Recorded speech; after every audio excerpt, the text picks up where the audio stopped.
स्वागत है आप सभी का पीवाईक्यू एकेडमी में। फ्रेंड्स, कैसे हैं आप सभी? उम्मीद है अच्छे होंगे और आपने चैनल को लाइक किया और सब्सक्राइब किया होगा। अगर नहीं किया है तो प्लीज़ चैनल पर जाएं और चैनल को लाइक किया और सब्सक्राइब करें और बेल आइकन को प्रेस करके रखें ताकि कोई भी नोटिफिकेशन आए तो आप तक पहुंच पाए। फ्रेंड्स, जैसा कि चैनल का नाम है पीवाईक्यू एकेडमी।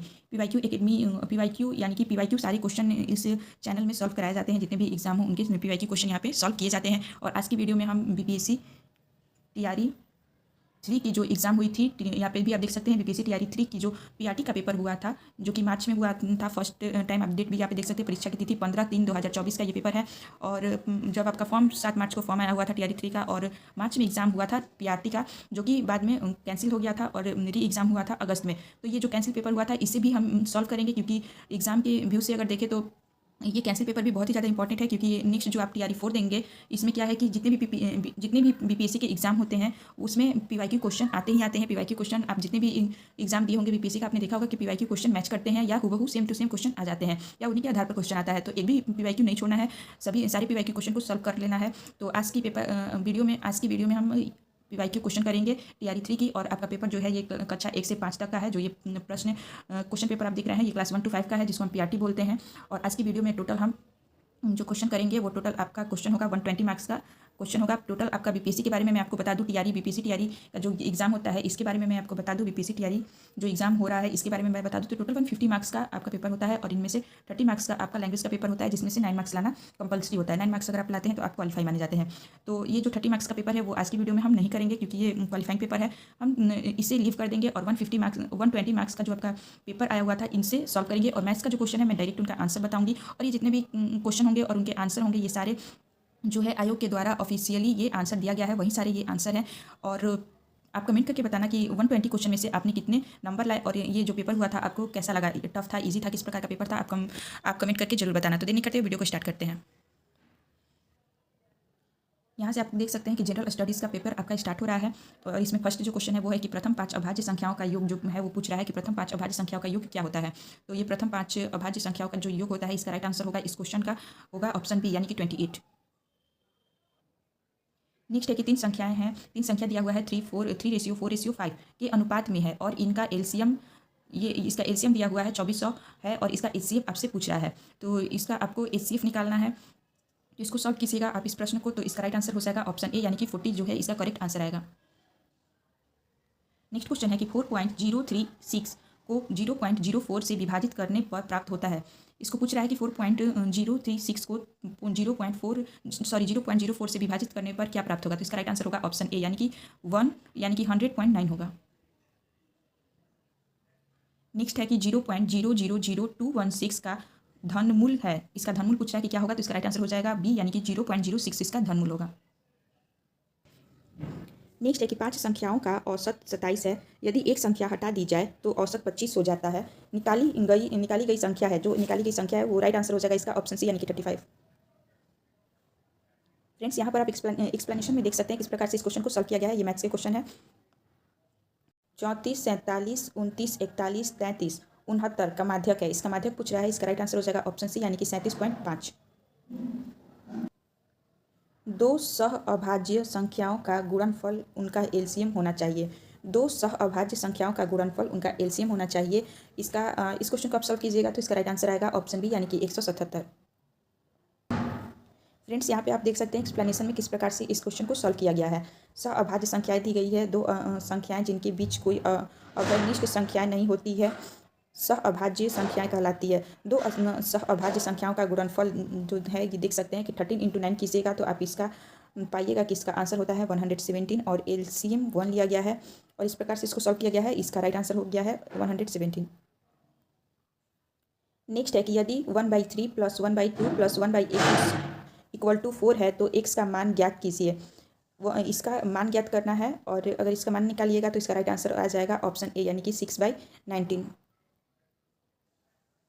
यहाँ पर आप देख सकते हैं सभी ये जो नीचे का दिया हुआ है ये सभी को क्या किया गया है, इसको मल्टीप्लाई किया गया है, एलसीएम निकाला गया है और इसका 6 आया है। और फिर इसको 3 2 6 होता है तो यहाँ पे 2 हो गया है, 2 3 होता है तो यहाँ पे 3, और इन दोनों को ऐड करके और इसको सॉल्व किया गया है। और इसका आंसर आया हुआ है x का वैल्यू 6/19।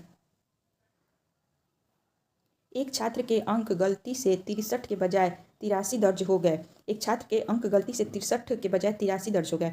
इस कारण से कक्षा के औसत अंक आधे से बढ़ गए। कक्षा में छात्रों की संख्या, तो इसका राइट आंसर हो जाएगा ऑप्शन बी 40। यहाँ आप देख सकते हैं इस क्वेश्चन को किस प्रकार से सॉल्व किया गया है। आप स्क्रीनशॉट इसे निकाल ले सकते हैं। नेक्स्ट है कि यदि 5 power x plus 3 equal to 25 power 3x minus 4 तो x का मान है। x का यहाँ पे आपको मान बताना है। इसका राइट आंसर हो जाएगा ऑप्शन ए यानी कि 11/5। ये एक्सप्लेनेशन रहा। नेक्स्ट है कि RS 1210 को ABC के बीच विभाजित किया गया ताकि A/B = 5/4 और B/C = 9/10 हो तो C को मिलता है। तो इसका राइट आंसर हो जाएगा ए यानी कि 400। यहाँ पर आप देख सकते हैं एक्सप्लेनेशन। A/B दिया हुआ था 5/4 और B/C दिया हुआ था 9/10 और इसको इस प्रकार से सॉल्व किया गया है। नेक्स्ट है 5% वार्षिक साधारण ब्याज पर निवेश की गई किसी धनराशि का मूल्य 40% तक बढ़ाने में कितना समय लगेगा। 5% वार्षिक साधारण ब्याज पर निवेश की गई किसी धनराशि का मूल्य 40% तक बढ़ाने पर कितना समय लगेगा, ये आपसे पूछ रहा है। इसका राइट आंसर हो जाएगा ऑप्शन सी यानी कि 8 वर्ष। इस प्रश्न का एक्सप्लेनेशन आप देख सकते हैं यहाँ पे सॉल्व किया हुआ है।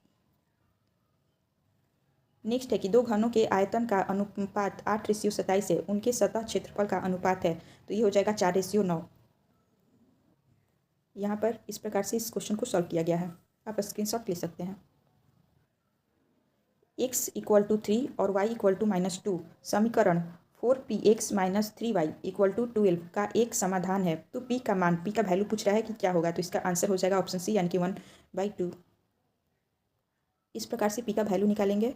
ये अलजेब्रा से क्वेश्चन है। आप मैथ्स देख सकते हैं कि मैथ से कितने सारे और हर एक टॉपिक से क्वेश्चन आया हुआ है।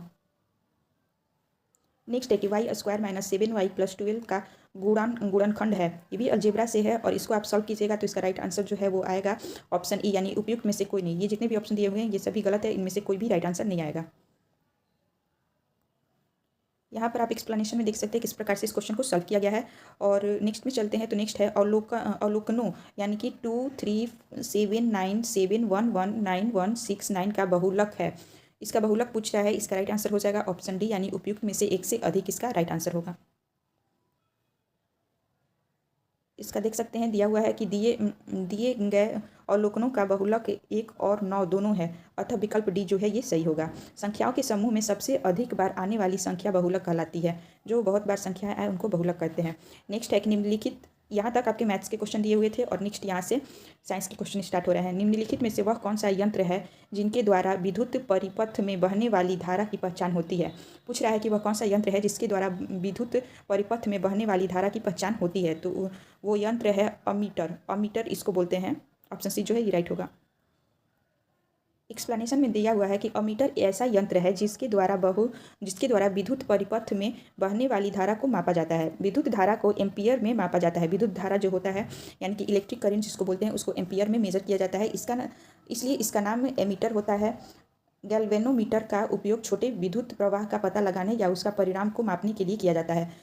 यहाँ पे दे रहा है कि गैल्वेनोमीटर जो है उसका यूज़ जो है वो छोटे जो एनर्जी होते हैं, विद्युत होते हैं, इलेक्ट्रिसिटी होते हैं, उसके प्रवाह का पता लगाने या उसके परिणाम को मेजर करने के लिए यूज़ किया जाता है। और जनरेटर यांत्रिक ऊर्जा को विद्युत ऊर्जा में बदलने का कार्य करता है।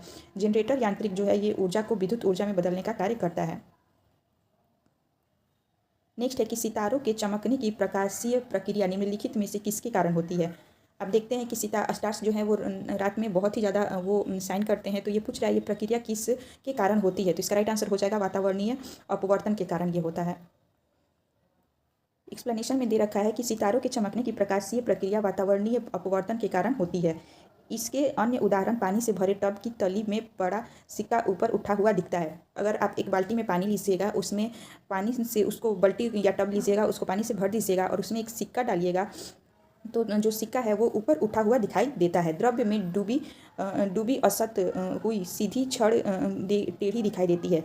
सेम बाल्टी में, कोई बाल्टी है उसमें पानी भरा होगा या टब, और उसमें आप कोई छड़ डालिएगा, आप बिल्कुल छड़ को सीधा डालिएगा लेकिन जो छड़ है वो टेढ़ा दिखाई देता है। तो ये वातावरणीय अपवर्तन के कारण ये सारी चीज़ें होती है। नेक्स्ट क्वेश्चन है कि पोर्सलिन पोर्सलिन मग में गर्म चाय पीना सुविधाजनक है। पोर्सलिन मग में गर्म चाय पीना सुविधाजनक है स्टील के गिलास की तुलना में, क्योंकि क्या होता है कि पोर्सलिन ऊष्मा का कुचालक होता है, इसलिए ये पीना सुविधाजनक होता है। इसका राइट आंसर हो जाएगा ऑप्शन बी। एक्सप्लेनेशन में दे रखा है कि पोर्सलिन मग में गर्म चाय पीना सुविधाजनक होता है स्टील के गिलास की तुलना में, क्योंकि पोर्सलिन उसको बोलते हैं चीनी मिट्टी के जो होता है। चीनी मिट्टी में आप मार्केट में जाइएगा, निकलिएगा तो चीनी मिट्टी में मिलता है चाय, तो उसी को बोल रहा है कि ऊष्मा का कुचालक है। जो पदार्थ ऊष्मा को अपने अंदर से गुजरने देते हैं वे ऊष्मा के सुचालक कहलाते हैं, जैसे स्टील की गिलास, तांबा, चांदी इत्यादि। जो पदार्थ अपने अंदर से ऊष्मा को गुजरने नहीं देते हैं, ये सारे जो स्टील की गिलास होती है, तांबा, चांदी, ये अपने अंदर से जो है ऊष्मा को गुजरने नहीं देते हैं, उन्हें ऊष्मा का कुचालक कहते हैं, जैसे पोर्सलिन, प्लास्टिक, लकड़ी और रबड़ इत्यादि हैं।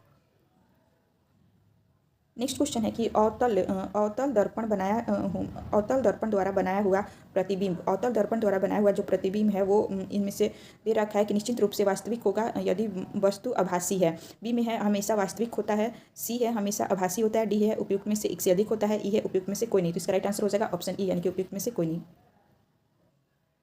निम्नलिखित में से कौन सा एम्फोटेरिक अणुओं में शामिल है? इनमें से पूछ रहा है कि कौन सा एम्फोटेरिक अणुओं में शामिल है, तो ये हो जाएगा जल। ऑप्शन सी जो है वो राइट होगा। जल एम्फोटेरिक अणुओं में शामिल किया जाता है।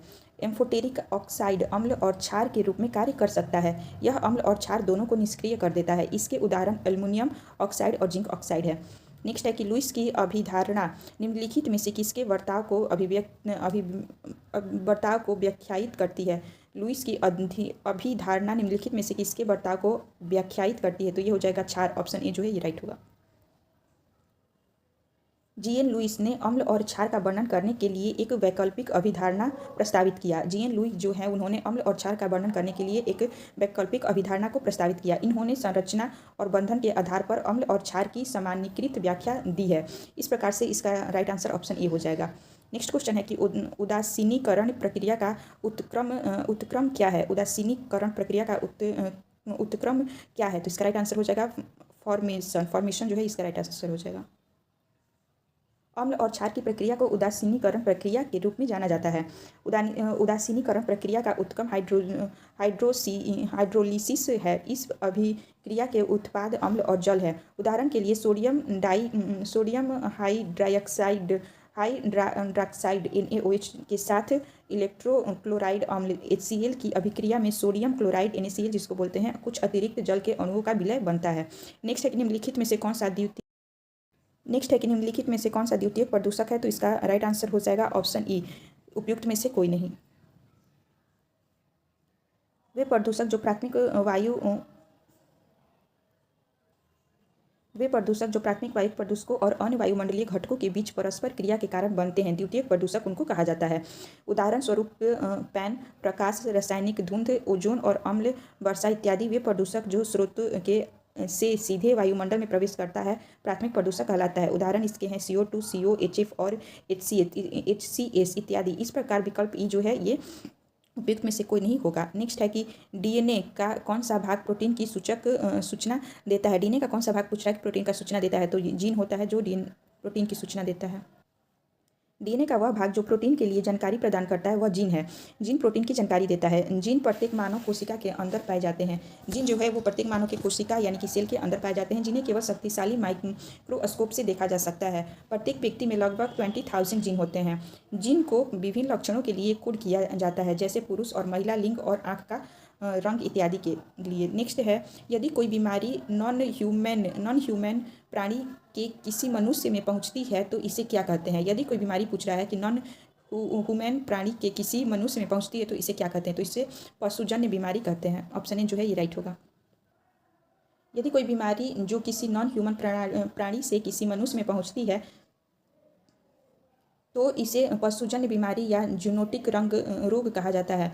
इसे पशुजन्य बीमारी कहते हैं या जूनोटिक रंग कहा जाता है। जानवर कभी कभी हानिकारक रोगाणु जैसे वायरस, बैक्टीरिया, परजीवी और कवक इत्यादि के वाहक होते हैं जो जूनोटिक रोगों का कारण बनते हैं, जिससे लोगों में गंभीर बीमारी का कारण बनता है। नेक्स्ट है कि निम्नलिखित में से कौन सा अजीवीय कारक नहीं है? तो इसका राइट आंसर हो जाएगा जंतु जो है ये अजीवीय कारक नहीं है। अजीवीय या अजैविक शब्द परिस्थिति में मौजूद सभी निर्जीव कारकों को संदर्भित करता है, जैसे आर्द्रता, सूर्य प्रकाश, जल और भूमि इत्यादि। जैविक कारक सभी जीवित चीज़ों से संबंधित है, जैसे जंतु, उत्पाद, उपभोक्ता और डिकम्पोजर इत्यादि। वायु प्रदूषण का प्रभाव प्रायः निम्नलिखित में से किस पर पाया जाता है? तो वायु प्रदूषण का जो प्रभाव है इसका राइट आंसर हो जाएगा ऑप्शन डी। वायु प्रदूषण पौधों को नकारात्मक रूप से प्रभावित करता है। जमीनी स्तर के ओजोन जैसे हानिकारक पदार्थ प्रकाश संश्लेषण में बाधा डालते हैं, पेड़ों की पत्तियों और फूलों को बढ़ने से रोकते हैं और उनके खिलने में देरी करते हैं। इसके अलावा अम्लीय वर्षा और मिट्टी द्वारा अवशोषित प्रदूषण पौधों की जड़ों और तनों को नुकसान पहुंचा सकते हैं। इस प्रकार सही इसका उत्तर हो जाएगा ऑप्शन डी। नेक्स्ट है कि इलेक्ट्रॉन का प्रवाह निम्नलिखित में से क्या कहलाता है? तो इलेक्ट्रॉन का जो प्रवाह है वो निम्नलिखित में से विद्युत धारा कहलाता है, धारा। नेक्स्ट है कि निम्नलिखित में से अपेक्षिक घनत्व के लिए सही इकाई मात्रक चुनिए। तो इसका राइट आंसर हो जाएगा ऑप्शन सी, किलोग्राम अपॉन धन मीटर। नेक्स्ट है कि यदि हम कपूर को खुले बर्तन में रखें तो इसकी मात्रा बराबर घटती रहती है। इस घटना का नाम है उत्सादन। उत्सादन इस घटना का नाम है। किसी पदार्थ को बिना तरल बने ठोस से गैस अवस्था में परिवर्तन करना उद्घोपातन या उत्पादन कहा जाता है। उदाहरण, यदि हम कपूर को खुले बर्तन में रखें तो उसकी मात्रा बराबर घटती रहती है, तो यह घटना उत्सादन कहलाता है। नेक्स्ट है कि कमरे के ताप पर द्रव स्थिति में रहने वाली धातु का नाम बताएं। कमरे के ताप पर द्रव स्थिति में रहने वाली धातु का नाम पूछ रहा है, तो ये हो जाएगा पारा यानी कि मरकरी।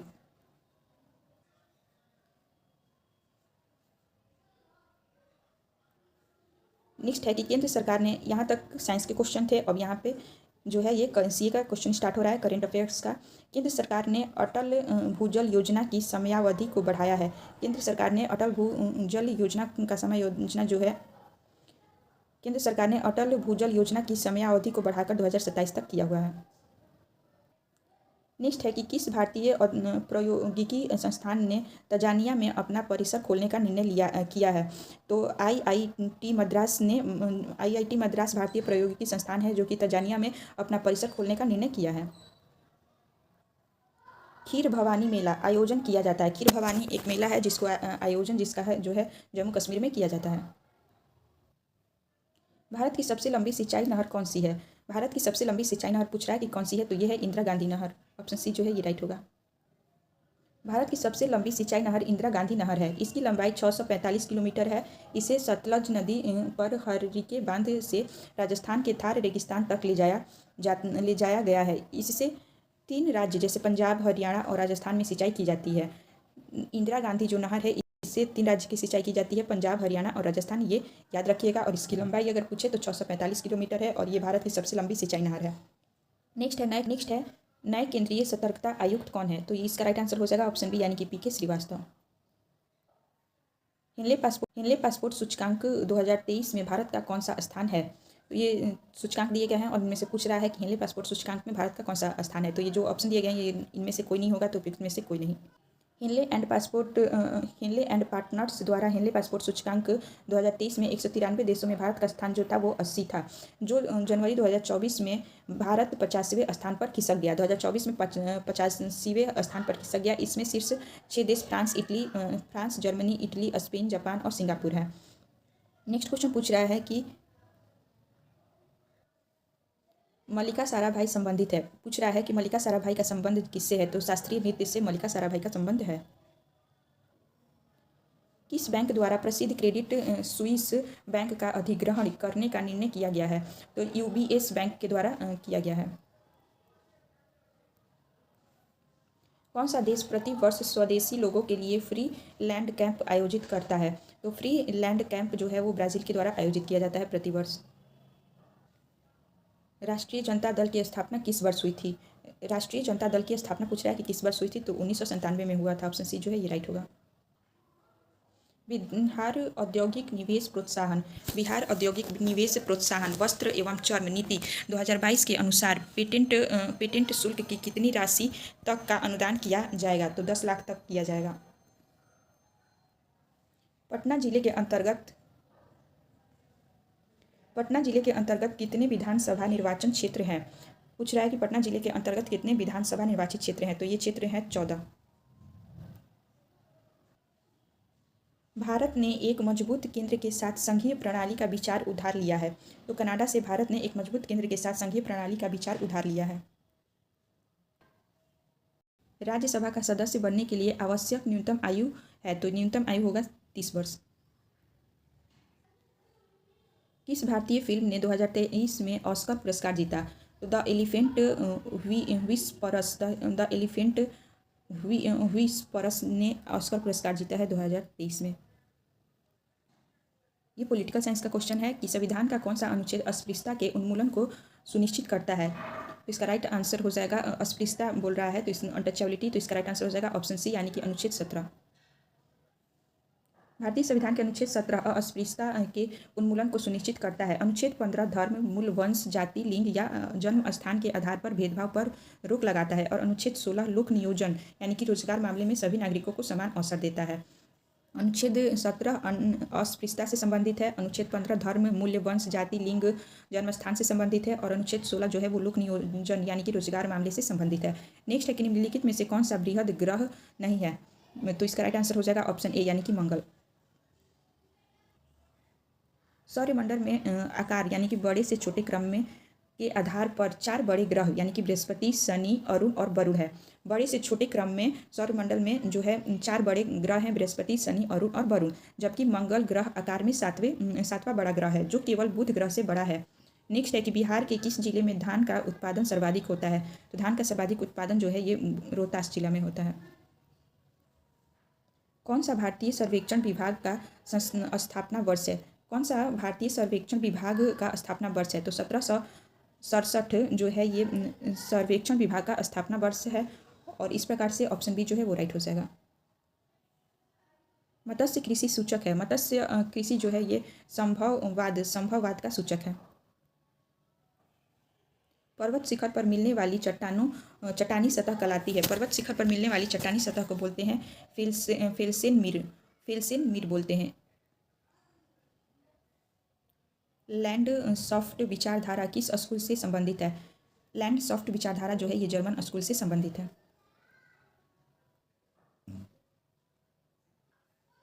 सोन नदी का उत्पत्ति स्थल अमरकंटक कहाँ स्थित है? सोन नदी का उत्पत्ति जो है वो अमरकंटक से हुआ था। और ये पूछ रहा है कि इसका उत्पत्ति स्थल कहाँ स्थित है? तो मैकाल श्रेणी में ये स्थित है। मध्य प्रदेश का लगभग कितना प्रतिशत क्षेत्रफल कृषि योग्य है? तो मध्य प्रदेश का लगभग 50% जो क्षेत्रफल है वो कृषि के योग्य है। नेक्स्ट क्वेश्चन है कि पर्यावरण प्रदूषण ने जन्म दिया नियतिवाद को, वैज्ञानिक नियतिवाद को, उपयुक्त में से एक से अधिक, उपयुक्त में से कोई नहीं। तो इसका राइट आंसर हो जाएगा ऑप्शन डी, उपयुक्त में से एक से अधिक। बिहार के किस जिले में गेहूं का उत्पादन सर्वाधिक होता है? तो बिहार के रोहतास जिला में गेहूं का उत्पादन सर्वाधिक होता है। नेक्स्ट है कि भ्रंश अस्काप होता है। तो इसका राइट आंसर हो जाएगा ऑप्शन सी यानी कि विवर्तनिक होता है। नेक्स्ट है कि बिहार के किस जिले में चीनी का उत्पादन सर्वाधिक होता है? तो बिहार के पश्चिमी चंपारण में चीनी का उत्पादन सर्वाधिक होता है। पटना कॉलेज कब स्थापित हुआ? पटना कॉलेज की स्थापना पूछ रहा है कि कब हुआ है? तो 1863 में हुआ है। ऑप्शन बी जो है ये राइट हो जाएगा। नेक्स्ट है कि इनमें से कौन वंदे मातरम समाचार पत्र के संपादक थे? तो वंदे मातरम जो है समाचार पत्र, इसके संपादक कौन थे ये आपसे पूछ रहा है। और इसका राइट आंसर हो जाएगा ऑप्शन बी यानी कि अरविंद घोष जो है ये वंदे मातरम समाचार पत्र के संपादक थे। वंदे मातरम समाचार पत्र का संपादन श्री अरविंद घोष ने किया था। 6 अगस्त 1906 को इस समाचार पत्र का प्रकाशन प्रारंभ हुआ था। 6 अगस्त 1906 को वंदे मातरम समाचार पत्र का प्रकाशन जो है ये प्रारंभ हुआ था। याद रखिएगा यह अंग्रेजी भाषा में एक साप्ताहिक समाचार पत्र था। इस समाचार पत्र की स्थापना 1905 में बिपिन चंद्र पाल ने की थी। इंग्लिश में इसकी स्थापना बिपिन चंद्र पाल ने किया था 1905 में। द न्यूज़पेपर एक्ट 1908 के तहत बंद कर दिया गया था। नेक्स्ट है कि ऑल इंडिया हरिजन संघ की स्थापना 1932 में किसके द्वारा की गई थी? तो ये महात्मा गांधी के द्वारा ऑल इंडिया हरिजन संघ की स्थापना 1932 में की गई थी। कौन सी घटना सबसे पहले हुई? फर्स्ट में दिया हुआ है भारत छोड़ो आंदोलन का प्रस्ताव, सेकेंड है क्रिप्स मिशन का आगमन, सी है कि गवर्नर जनरल पद पर लॉर्ड वेवली का आगमन, डी है उपयुक्त में से एक से अधिक और ई है उपयुक्त में से कोई नहीं। तो इसका राइट आंसर हो जाएगा ऑप्शन डी। एक्सप्लेनेशन में देखते हैं। भारत में ऐतिहासिक घटनाओं का क्रम में मार्च 1942 में क्रिप्स मिशन भारत आया था। मार्च 1942 में क्रिप्स मिशन भारत आया था। याद रखिएगा, इस मिशन के प्रस्तावों को अस्वीकार कर 8 अगस्त 1942 को भारत छोड़ो आंदोलन का प्रस्ताव पास किया गया। 8 अगस्त 1942 को भारत छोड़ो आंदोलन का प्रस्ताव जो है इसको पास किया गया और 1942 में ही क्रिप्स मिशन जो है ये भारत आया। इस आंदोलन में गांधी जी ने करो या मरो का नारा दिया था। अक्सर ये पूछा जाता है कि करो या मरो का नारा किस आंदोलन के द्वारा दिया गया था, तो भारत छोड़ो आंदोलन के द्वारा दिया गया था। गवर्नर जनरल के पद पर लॉर्ड वेवेल का आगमन जून 1944 को हुआ था। गवर्नर जनरल के पद पर लॉर्ड वेवेल का आगमन हुआ था जून 1944 को। वह 1944 से 47 तक भारत का वायसराय रहा था।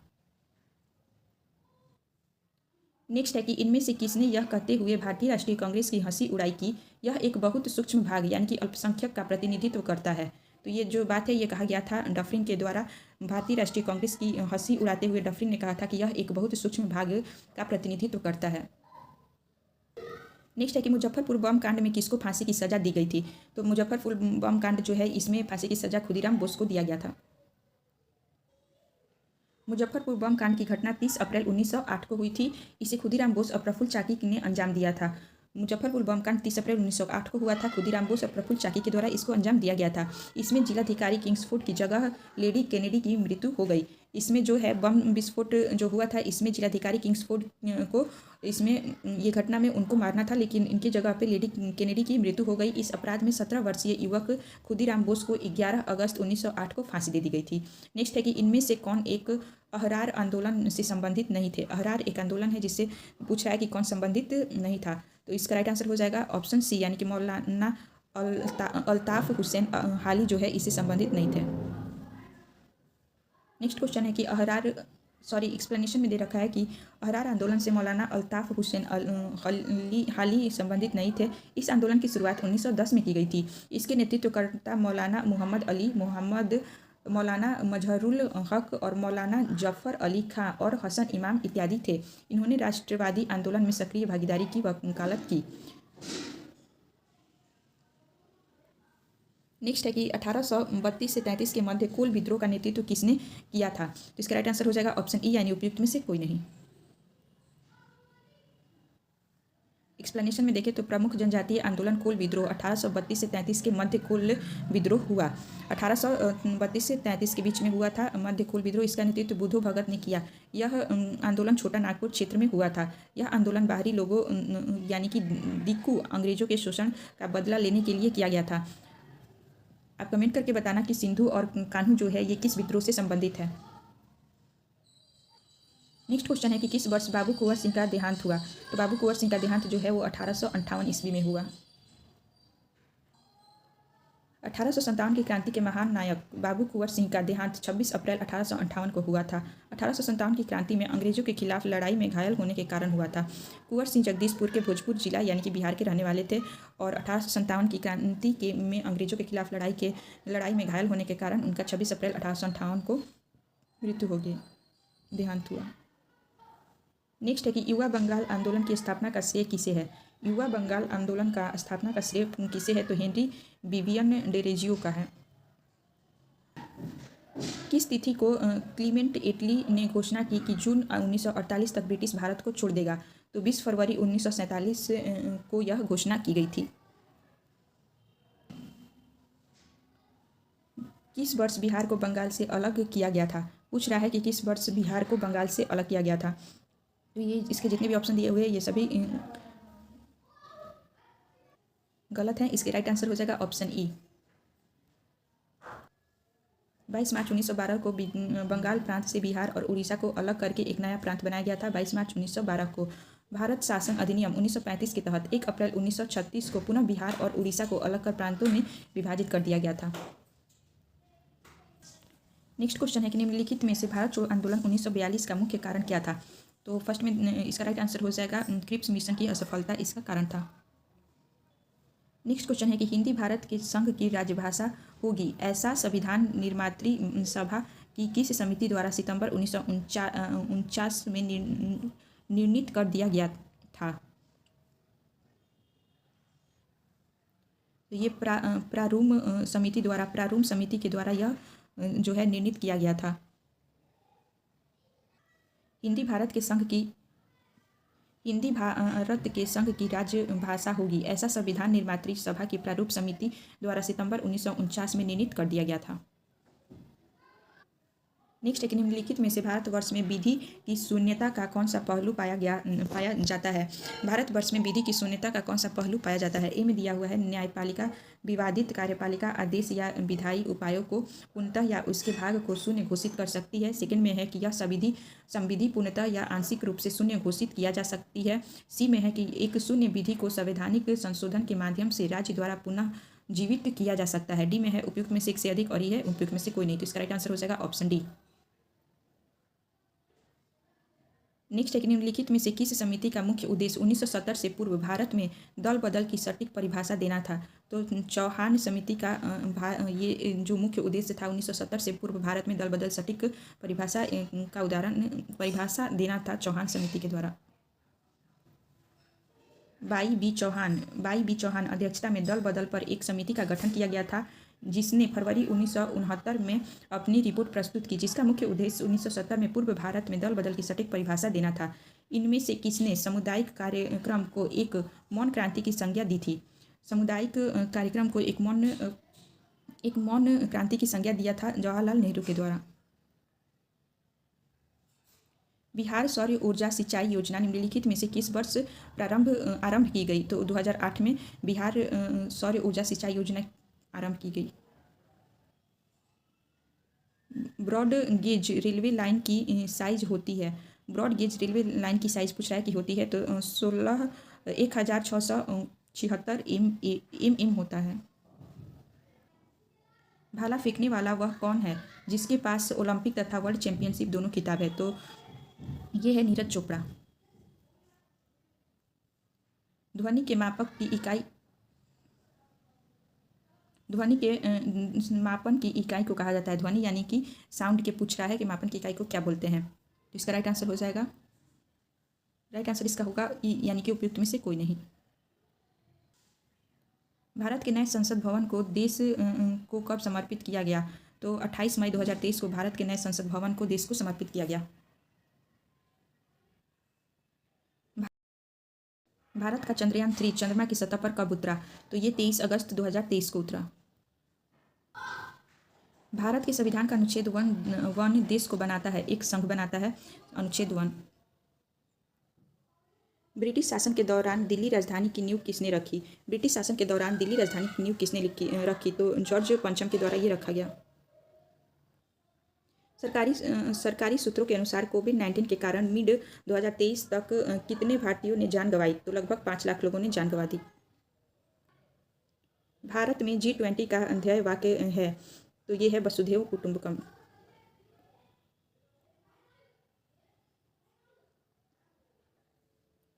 भारतीय मुद्रा के किस नोट के पीछे की ओर मंगलयान का चित्र मुद्रित है। भारतीय मुद्रा के किस नोट के पीछे की ओर मंगलयान चित्र मुद्रित है। तो 2000 का नोट के पीछे आप देखिएगा तो मंगलयान का चित्र बनाया गया है। भूकंप की तीव्रता का मापन किस मशीन द्वारा किया जाता है। तो सिस्मोग्राफ के द्वारा किया जाता है। वायु में ऑक्सीजन का प्रतिशत है। तो वायु में 21% ऑक्सीजन है। वायुमंडल की किस परत में हवाई जहाज उड़ता है। वायुमंडल की किस परत में हवाई जहाज उड़ता है पूछ रहा है और इसके ऑप्शन है क्षोभ मंडल, समताप मंडल, मध्य मंडल, उपयुक्त में से एक से अधिक और उपयुक्त में से कोई नहीं। तो इसका राइट आंसर हो जाएगा ऑप्शन डी। वायुमंडल की परत समताप मंडल में हवाई जहाज उड़ती है। वायुमंडल की परत समताप मंडल में हवाई जहाज उड़ती है। यह वायुमंडल की दूसरी परत और क्षोभ मंडल की ऊपर और मध्य मंडल के नीचे पाई जाती है। समताप मंडल जो है ये क्षोभ मंडल के ऊपर और मध्यम मंडल के नीचे पाई जाती है। यह शांत क्षेत्र है जिससे हवाई जहाज उड़ान आसान होता है। इसी परत में ओजोन परत भी पाई जाती है। नेक्स्ट है कि पर्यावरण के लिए किससे खतरा है। पर्यावरण के लिए किससे खतरा है पूछ रहा है। तो जनसंख्या वृद्धि, जो बढ़ती जनसंख्या है ये पर्यावरण के लिए खतरा है। सहारा किस प्रकार का रेगिस्तान है पूछ रहा है कि सहारा किस प्रकार का रेगिस्तान है। तो ये गर्म रेगिस्तान है। सहारा दुनिया का सबसे गर्म मरुस्थल है। यह अफ्रीका महाद्वीप के उत्तरी हिस्से में स्थित है। यह अफ्रीका के महाद्वीप के उत्तरी हिस्से में स्थित है। यह 10 अलग अलग देशों के सीमा साझा करता है। यह 10 अलग अलग देशों से सीमा साझा करता है। यह पृथ्वी के कुल भू क्षेत्रफल का लगभग 8% भाग पर फैला है। इसका क्षेत्रफल 9.2 मिलियन वर्ग किलोमीटर है और जो अफ्रीका के 31% भाग को कवर करता है। नेक्स्ट है कि स्वच्छ भारत मिशन कब प्रारंभ हुआ, तो ये 2 अक्टूबर 2014 को स्वच्छ भारत मिशन प्रारंभ हुआ।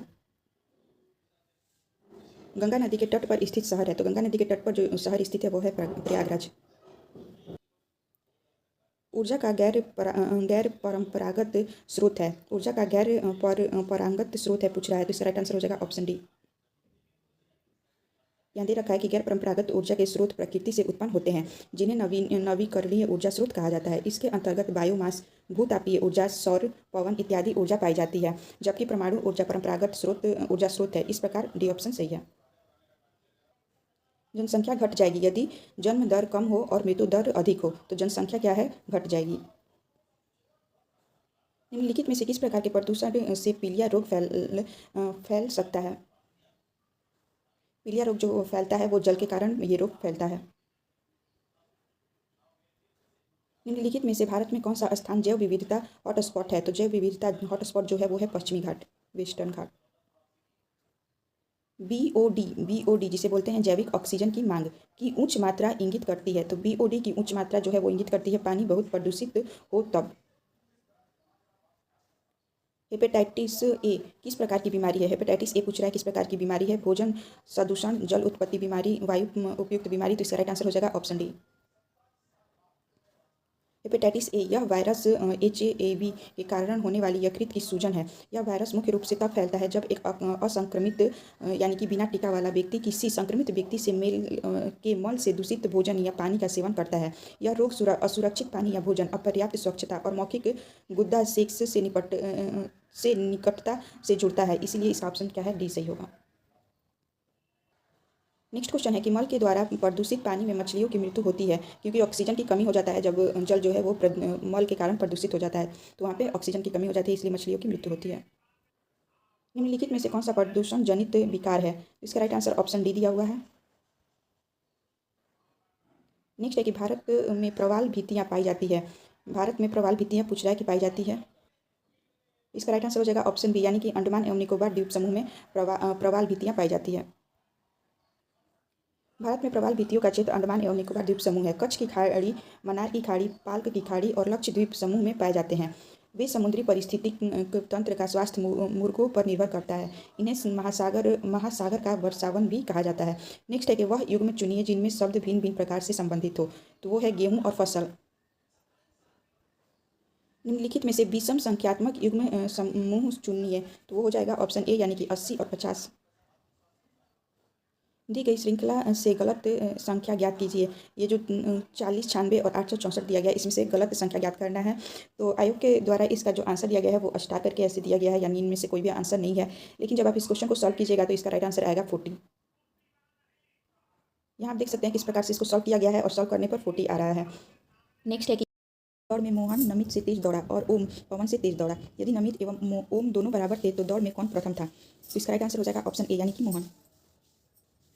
अपने घर से निकलकर कमला दक्षिण दिशा में 50 मीटर गई, फिर बाएं मुड़कर 60 मीटर चली। वह पुनः दाएं मुड़कर 30 मीटर चली। अब उसे अपने घर सीधे पहुंचने के लिए कितने मीटर चलना पड़ेगा, तो इस क्वेश्चन का राइट आंसर हो जाएगा ऑप्शन बी, यानी कि 100 मीटर। यदि किसी एक वर्ष में मई 25 को रविवार है तो उसी वर्ष में दिसंबर 25 को सप्ताह का कौन सा दिन होगा। अगर किसी ईयर में 25 मई को दे रहा है कि रविवार है तो उसी वर्ष में 25 दिसंबर को कौन सा दिन पड़ेगा ये पूछ रहा है, तो वो दिन होगा गुरुवार। ये सारे क्वेश्चन जो है ये रीजनिंग के क्वेश्चन है, आप देख सकते हैं, और यहाँ पे एक्सप्लेनेशन भी आप देख सकते हैं।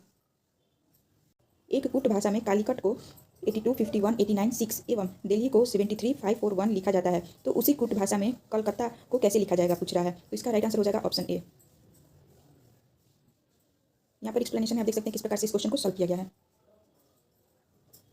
P, Q, R, S एवं T एक कमरे में एक वृत्त में बैठे हैं। P का मुंह दक्षिण पश्चिम दिशा की तरफ है तथा S का मुंह दक्षिण पूर्व दिशा की तरफ है। Q तथा T क्रमशः P एवं S के सामने है। R, S एवं Q के मध्य समान दूरी पर है। R का मुंह किस दिशा में है, R जो है वो S और Q के मध्य समान दूरी पर है, तो पूछ रहा है कि R का मुंह किस दिशा में है, तो इसका राइट आंसर होगा ए, यानी कि पूर्व। और इसके एक्सप्लेनेशन को देख लेते हैं। ये रहा एक्सप्लेनेशन। जब भी आपसे डायरेक्शन के क्वेश्चन पूछे तो आप ये डायरेक्शन का जो पोल होता है ये जरूर बना ले, नॉर्थ साउथ ईस्ट और वेस्ट, और इसी के थ्रू आप क्वेश्चन को करेंगे तो आपका क्वेश्चन बिल्कुल प्रॉपर सॉल्व होगा। लड़कियों की एक पंक्ति में कविता बाईं तरफ से 9वीं है तथा गौरी दाईं तरफ से 16वीं है। यदि वे अपने स्थानों की अदला बदली कर ले तो कविता बाईं तरफ से 25वीं हो जाती है। पंक्ति में कुल कितनी लड़कियां हैं? तो कुल लड़कियों की संख्या जो है वो 40 है। ऑप्शन बी जो है वो राइट होगा। इस प्रकार से इस क्वेश्चन को सॉल्व किया गया है। नेक्स्ट क्वेश्चन है कि निम्नलिखित में से कौन सा असत्य है? इसमें से आपको असत्य ऑप्शन चुनना है। ए में दे रखा है कि एक समबाहु त्रिभुज का क्षेत्रफल √3/4 ए स्क्वायर है। सेकंड में है कि एक त्रिभुज का क्षेत्रफल √3/2 ए स्क्वायर है। सी में है वृत्त का क्षेत्रफल पाई आर स्क्वायर है। इसका राइट आंसर हो जाएगा ऑप्शन बी, यानी कि ऑप्शन बी जो है ये असत्य है। एक वृत्त का क्षेत्रफल उसकी परिधि का दोगुना है। वृत्त की त्रिज्या है, एक वृत्त का क्षेत्रफल उसकी परिधि का दोगुना है और वृत्त का त्रिज्या पूछ रहा है। इसका राइट आंसर हो जाएगा ऑप्शन सी, यानी कि 4। इस प्रकार से इसको सॉल्व किया गया है। वृत्त का क्षेत्रफल निकाला गया है 2 इंटू वृत्त की परिधि, यानी कि 2πr सर्कमफ्रेंस है। सर्कल का सर्कमफ्रेंस होता है 2πr, और उसी के द्वारा इसको सॉल्व करके आर की वैल्यू 4 निकाला गया है। नेक्स्ट क्वेश्चन है कि अंक 0, 1, 2, 3, 4 के बिना दोहराव के प्रयोग से 4 अंकों की कितनी संख्याएं बनाई जा सकती है? ये अंक दिए हुए हैं और बोल रहा है कि बिना दोहराव के, यानी कि इनको डबल दोहराना नहीं है, इनको बिना दोहराव के 4 अंकों की कितनी संख्याएं बनाई जा सकती है, ये पूछा जा रहा है।